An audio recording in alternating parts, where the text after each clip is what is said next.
शंकर भगवान की जय। शिव पुराण श्री रुद्र संहिता। ब्रह्मा जी बोले, हे नारद, इस प्रकार जब कार्तिक के द्वारा दैत्यराज बानासुर और प्लम्बासुर को भस्म कर दिया गया, तब सभी देवताओं ने सहर्ष कुमार कार्तिकेय का स्तवन किया।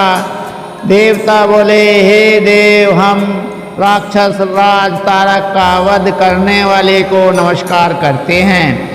हे शंकर नंदन, हे गिरिजापुत्र, आपने बानासुर और प्लम्बासुर नामक राक्षसों को मारकर इस त्रिलोक के संकटों को दूर किया है। आपकी भक्ति पवित्र है तथा आपका स्वरूप विघ्नों को नाश करने कर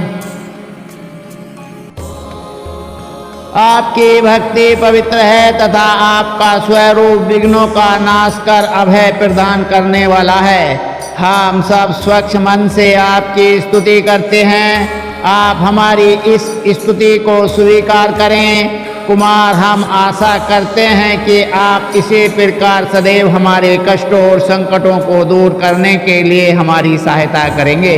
देवताओं द्वारा की गई इस अनन्य स्तुति को सुनकर कुमार कार्तिकेय का हृदय प्रसन्नता से खिल उठा। उन्होंने सभी देवताओं को सहर्ष उत्तम वरदान प्रदान किए तथा भविष्य में सदैव सहायता करने का उन्हें वचन दिया।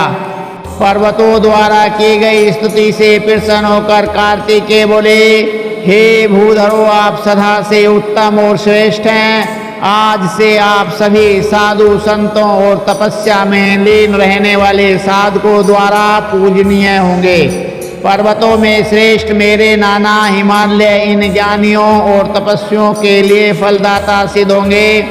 श्री हरि विष्णु बोले, हे कुमार, महाबली तारक का वध करके आपने इस चराचर जगत को सुखी कर दिया है।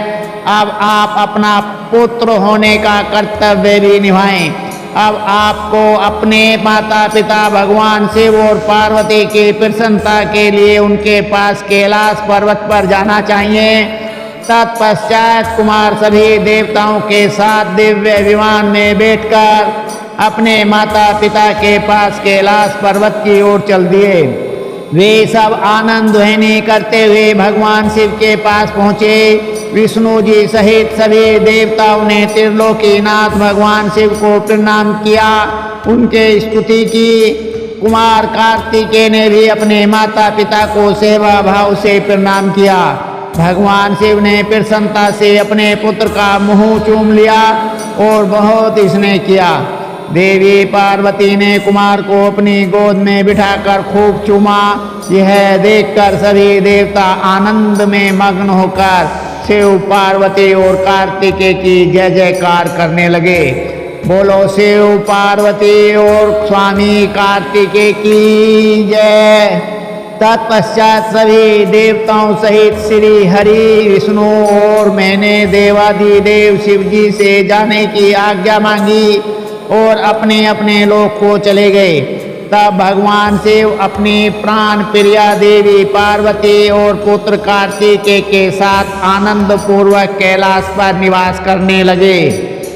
सूत जी कहते हैं, कुमार कार्तिकेय के उत्तम चरित्र को सुनकर नारद जी बहुत प्रसन्न हुए और प्रसन्नता पूर्वक ब्रह्मा जी से बोले, हे विधाता, आप ज्ञान के अथाह सागर हैं तथा करुणा निधान भगवान शिव के विषय में सब कुछ जानते हैं।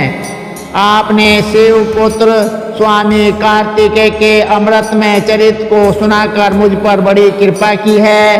भगवान, अब मैं विघ्न विनाशक गणेश जी के विषय में जानना चाहता हूँ। उनके दिव्य चरित्र और उनकी उत्पत्ति के विषय में सब कुछ सविस्तार बताकर मुझे कृतार्थ कीजिए।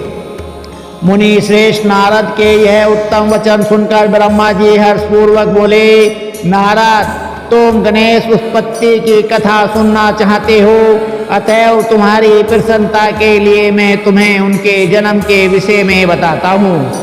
एक बार की बात है, देवी पार्वती की दो सखियाँ जया और विजया, जो सदा से ही उनके पास रहती थी, उनके पास आई और बोली, हे सखी, यहाँ कैलाश पर्वत पर भगवान शिव के असंख्य गण हैं। वे सदा भगवान शिव की आज्ञा का प्रसन्नता से पालन करते हैं। वे सदा भगवान शिव की आज्ञा को ही सर्वोपरि मानते हैं। इसलिए आपको भी अपने लिए किसी एक विशेष गण की रचना करनी चाहिए, जिसके लिए आपकी ही आज्ञा सर्वोच्च हो और वह किसी अन्य के सामने न झुके। अपनी सखियों की बात यद्यपि पार्वती को एक बार तो अच्छी लगी नहीं, परंतु अगले ही पल वे बोली कि भला मुझ में और मेरे पति में क्या भेद है। हम दोनों एक ही हैं और सभी शिवगण मुझ में और सदा शिव में कोई अंतर नहीं समझते। वे हम दोनों की ही आज्ञाओं का सदा पालन करते हैं। पार्वती जी के ये वचन सुनकर उनकी सखियां आगे कुछ नहीं बोली और वहां से चली गईं। एक दिन की बात है, देवी पार्वती अपने कक्ष में स्नान कर रही थी। वे नंदी को द्वारपाल बनाकर द्वार पर बैठा कर गई थी। तभी कक्ष में भगवान शिव का प्रवेश हो गया, क्योंकि नंदी अपने आराध्य शिव को अंदर जाने से रोक न पाए। देवी पार्वती को उस समय बड़ी लज्जा महसूस हुई। इस घटना के उपरांत पार्वती को अपनी सखियों द्वारा दिए गए सुझाव का स्मरण हुआ। तब उन्होंने सोचा कि मेरा भी कोई ऐसा सेवक होना चाहिए जो कार्य कुशल हो और मेरी आज्ञा का सदैव पालन करे, अपने कर्तव्य से कभी भी विचलित न हो। ऐसा विचार करके उन्होंने अपने शरीर के मेल से शुभ लक्षणों से युक्त उत्तम बालक की रचना की। वह बालक शोभा संपन्न, महाबली, महापराक्रमी और सुंदरता। पार्वती जी ने उसे सुंदर वस्त्र और आभूषणों से विभूषित करके उसे अनेक आशीर्वाद दिए। पार्वती ने कहा कि तुम मेरे पुत्र हो, तुम्हारा नाम गणेश है। पार्वती जी के यह वचन सुनकर वह तेजस्वी बालक गणेश बोला, हे माता, हे जननी, आज आपने मुझे इस जगत में उत्पन्न किया है। आज से मैं आपका पुत्र हूँ। मैं आपको बारंबार नमस्कार करता हूँ। मेरे लिए अब क्या कार्य है बताइए, मैं उसे अवश्य पूरा करूँगा। तब देवी पार्वती बोली, हे पुत्र गणेश, आज से तुम मेरे द्वारपाल बन जाओ। मेरी यह आज्ञा है कि मेरे महल में कोई मेरी अनुमति के बिना प्रविष्ट न हो। कोई कितना भी हट क्यों न करे, तुम उसे अंदर नहीं आने देना। यह कहकर पार्वती ने एक छड़ी गणेश के हाथ में पकड़ा दी और प्रेम पूर्वक उनका मुख चूमकर अंदर स्नान करने के लिए चली गईं। गणेश सजगता से हाथ में छड़ी लेकर महल के द्वार पर पहरा देने लगे। उसी समय भगवान शिव देवी पार्वती से मिलने की इच्छा लेकर महल में आ गए। जब वे द्वार पर पहुंचे तो गणेश ने उनसे कहा, हे देव, इस समय मेरी माता अंदर स्नान कर रही हैं, अतः आप यहाँ से चले जाएं तथा बाद में आएं। यह कहकर उन्होंने भगवान शिव के सामने छड़ी अड़ा दी। क्योंकि गणेश जी ने भगवान शिव को पहले कभी नहीं देखा था, इसलिए उन्हें वे नहीं पहचान सके। यह देखकर भगवान शिव को क्रोध आ गया और वे बोले, ओ मूर्ख, तो मुझको अंदर जाने से रोक रहा है। तो नहीं जानता कि मैं कौन हूँ? मैं शिव हूँ। मैं ही पार्वती का पति हूँ और अपने ही घर में जा रहा हूँ। यह कहकर जैसे ही भगवान शिव आगे बढ़े, गणेश जी ने उन पर छड़ी से प्रहार कर दिया। यह देखकर भगवान शिव को क्रोध आ गया। उन्होंने अपने गणों को गणेश को वहां से हटाने की आज्ञा दी और स्वयं बाहर खड़े हो गए। ब्रह्मा जी बोले, नारद, शिवगण अपने प्रभु भगवान की आज्ञा पाकर द्वार पर पहुंचे और द्वारपाल बने श्री गणेश को वहां से हट जाने के लिए कहा। परंतु जब गणेश ने हटने से साफ इंकार कर दिया और शिवगणों को डांटा फटकारा, तो वे भी गणेश से डरने लगे और बोले, ओ मूर्ख बालक, अगर तू अपने प्राणों की रक्षा करना चाहता है तो अभी और इसी वक्त महल के द्वार को छोड़कर यहाँ से चला जा, अन्यथा दंड पाने के लिए तैयार हो जा। यह देखकर गणेश को क्रोध आ गया और वे कठोरता पूर्वक शिवगणों से बोले कि तुम इसी समय यहाँ से दूर चले जाओ, वरना मेरे क्रोध को भुगतने के लिए तैयार हो जाओ। गणेश की बातें सुनकर शिवगण हंसने लगे। फिर द्वारपाल श्री गणेश को डांटते हुए बोले, मूर्ख, हम भगवान शिव के गण हैं और उनकी आज्ञा से ही तुम्हें यहाँ से हटने के लिए कह रहे हैं। अब तक तुम्हें बालक समझकर हम छोड़ रहे थे, परंतु तुम तो बहुत ही हठी बालक हो, जो मानने को बिल्कुल भी तैयार नहीं हो। अभी भी कहते हैं कि शीघ्र ही यहाँ से हट जाओ, अन्यथा मार दिए जाओगे। शिवगणों के इन वाक्यों को सुनकर गणेश जी अत्यंत क्रोधित हो गए। उन्होंने शिवगणों को डांटा और धमकाकर वहां से भगा दिया। उनके इस प्रकार डांटने से शिवगण भयभीत होकर वहां से भागकर भगवान शिव के पास वापस आ गए। वहां जाकर उन शिवगणों ने अपने स्वामी भगवान शिव को जाकर सारी बातें बता दी। यह सुनकर भगवान शिव ने क्रोधित होकर श्री गणेश को द्वार से हटाने का आदेश अपने गणों को दिया। शिवगण पुनः द्वार पर पहुंचे और गणेश को हटाने के लिए कहने लगे, परंतु गणेश ने वहां से हटने से साफ इंकार कर दिया। गणेश निर्भय होकर उन गणों से बोले कि मैं पार्वती का पुत्र हूँ और तुम शिव भगवान के गण हो। हम दोनों ही अपनी अपनी जगह अपने अपने कर्तव्य का पालन कर रहे हैं। तुम शिव जी की आज्ञा मानकर मुझे द्वार से हटाना चाहते हो, परंतु मैं अपनी माता की आज्ञा मानते हुए उनके बिना आज्ञा प्राप्त किए किसी को भी इस द्वार से प्रवेश करने की आज्ञा नहीं दे सकता। अतः मुझसे बार बार द्वार से हटने के लिए न कहो और जाकर अपने आराध्य स्वामी को इसकी सूचना दे दो। तब शिवगण भगवान शिव के पास गए और उन्हें सब बातों से अवगत करा दिया। भगवान शिव तो महान लीलाधारी हैं, उनकी बातों को समझ पाना अत्यंत कठिन है।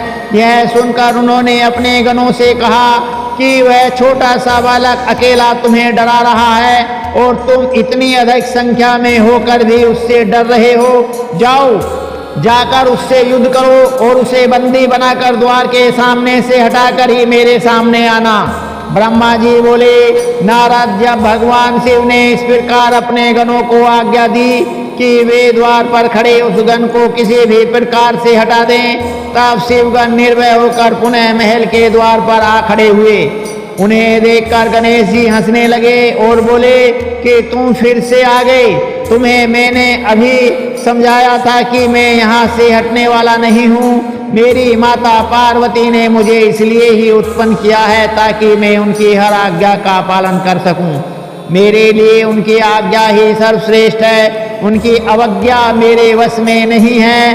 तुम ऐसे ही बार बार मुझे परेशान करने के लिए यहाँ आ जा रहे हो। तब शिवगण बोले, अरे मूर्ख, अब की बार हम तुमसे विनम्रता से कहने नहीं आए हैं, क्योंकि लातों के भूत बातों से नहीं मानते। अब हम तुम्हें तुम्हारी दृष्टा के लिए दंड देने आए हैं। यह कहकर सभी शिवगण, जो कि विभिन्न प्रकार के आयुधों से विभूषित थे, गणेश पर टूट पड़े।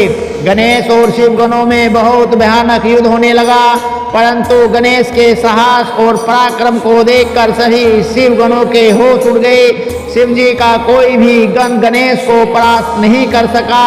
गणेश ने अकेले ही अनेकों शिवगणों को मार मार कर घायल कर दिया और वहां से भागने को विवश कर दिया। तत्पश्चात पुनः महल के द्वार पर डटकर खड़े हो गए। तब सब शिवगण घायल अवस्था में शिव जी के पास पहुंचे और उन्हें सारी बातें कह सुनाई। हे नारद, तभी मैं और श्री हरि भी भगवान शिव के दर्शनों के लिए कैलाश पर पहुंचे। वहां हमने भगवान शिव को इस प्रकार चिंतित देखकर उनकी परेशानी का कारण पूछा।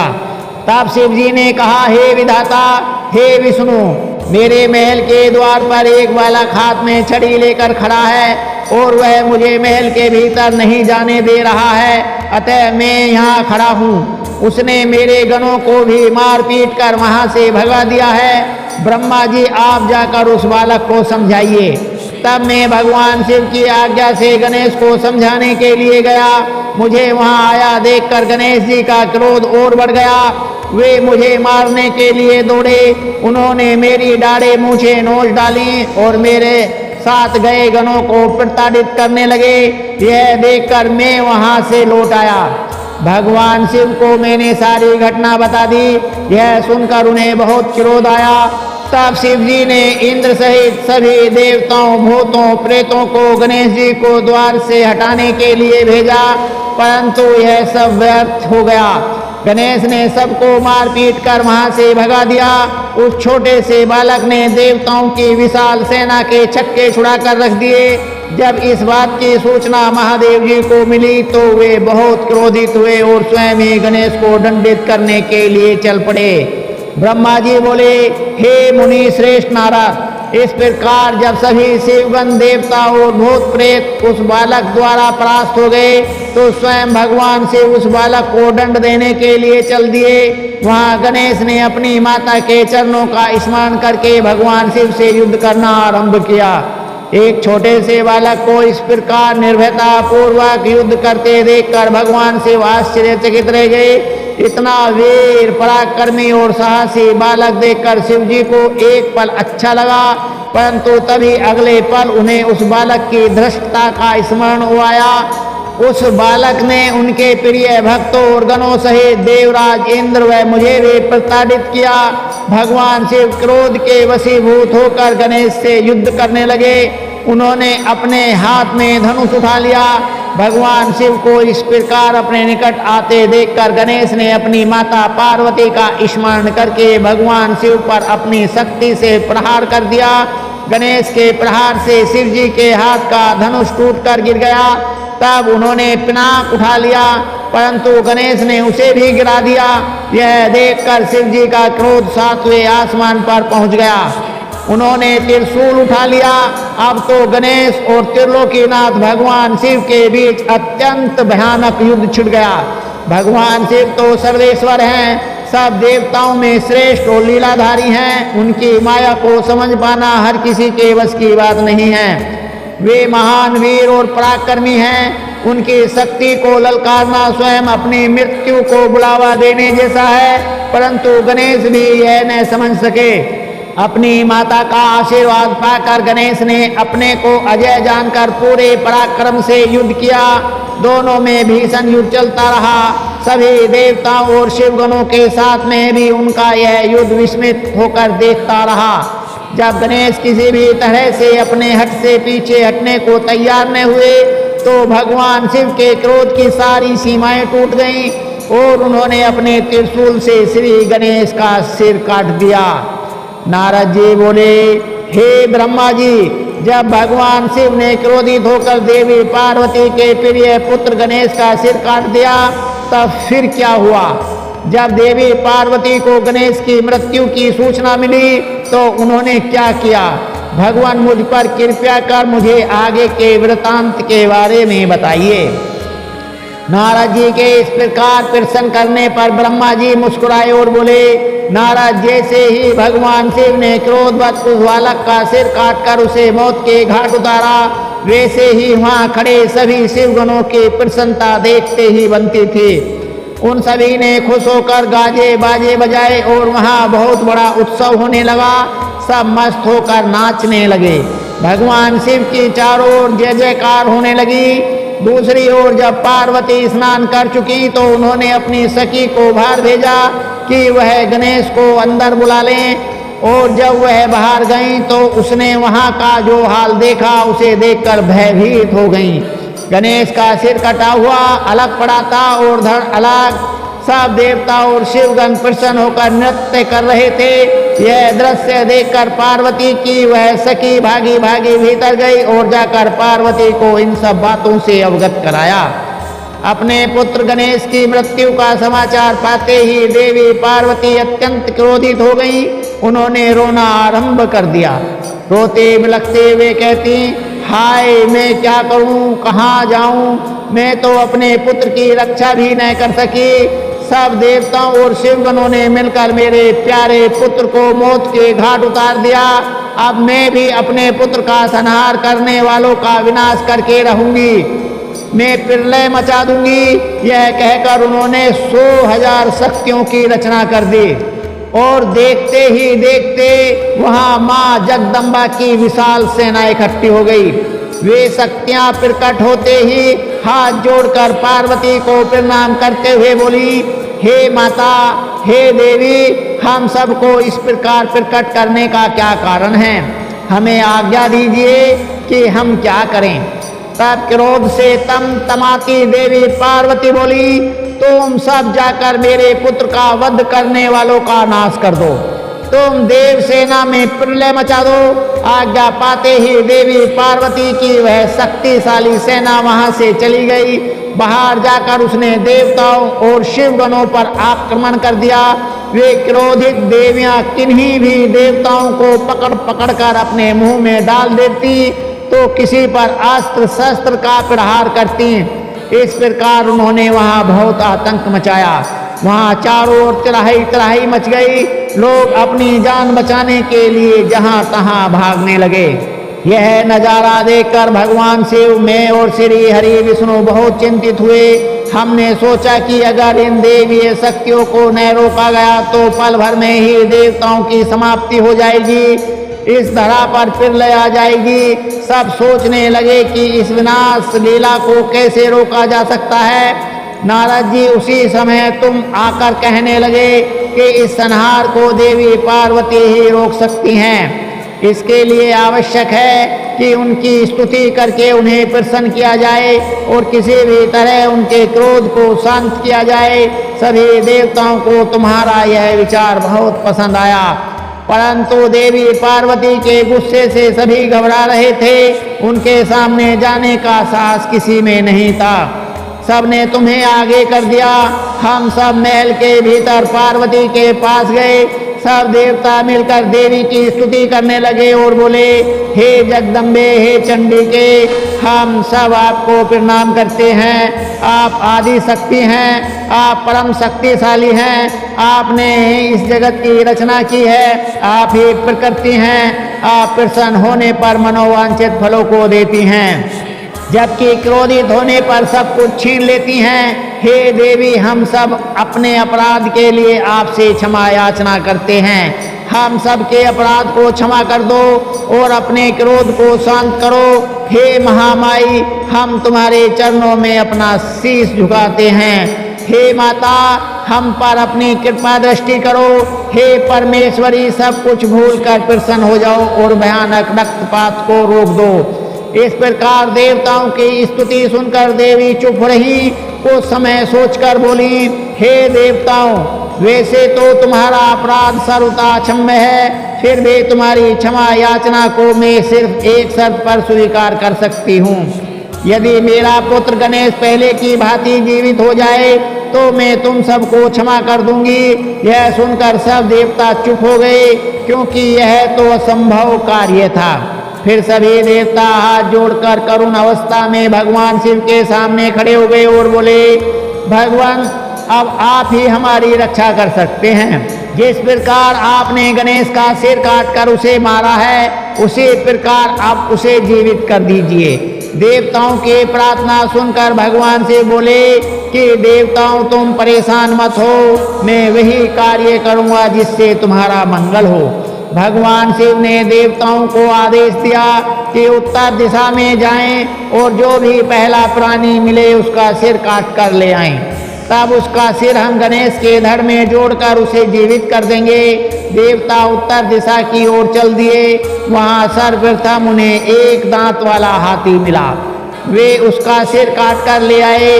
वहां महल के द्वार पर वापस आकर उन्होंने गणेश के धड़ को धोकर पोंछकर साफ किया और उसकी पूजा की।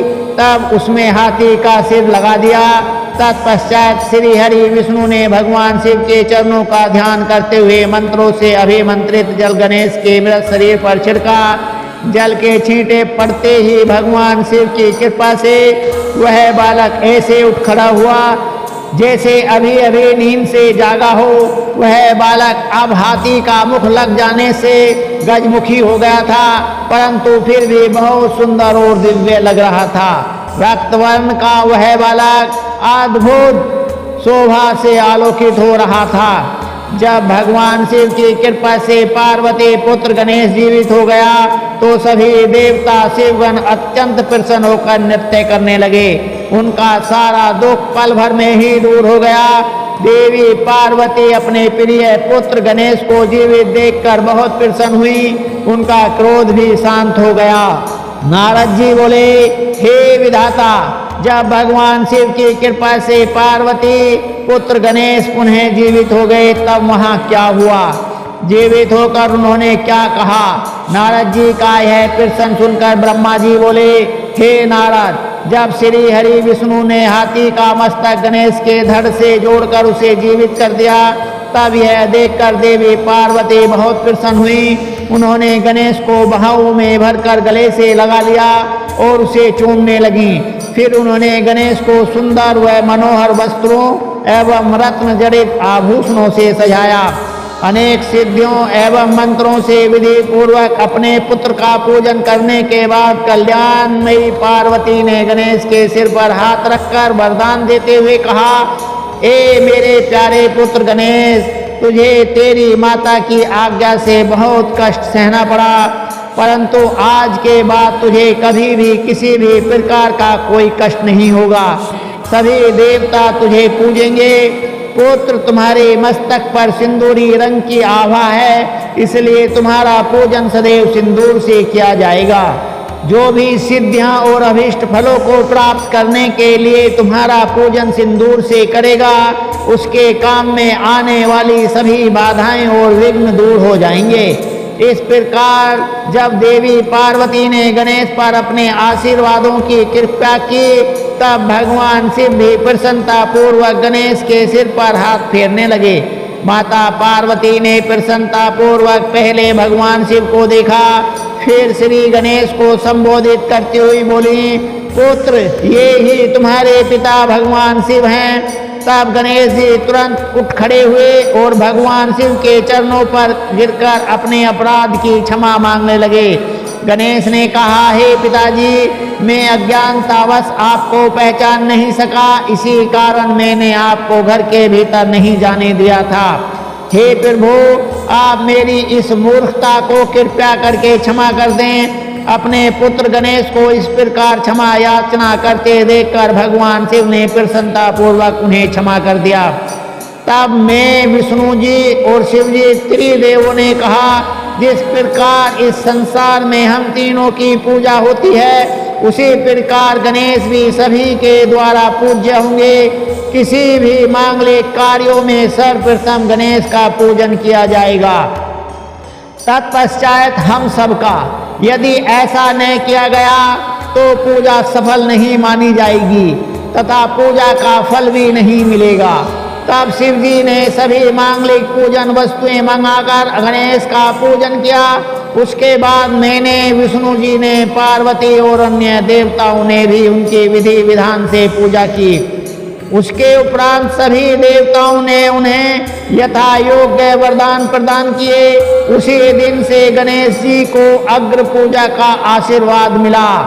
अब समय तो पूरा हो गया है, आगे के शिव पुराण बहुत ज्ञान वर्धक पुण्यदायक है, जिसे कल आप और हम सब पढ़ेंगे सुनेंगे, जीवन को सफल करेंगे।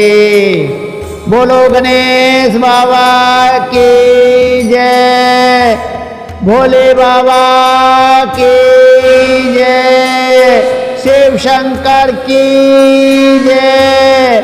ओम नमः शिवाय।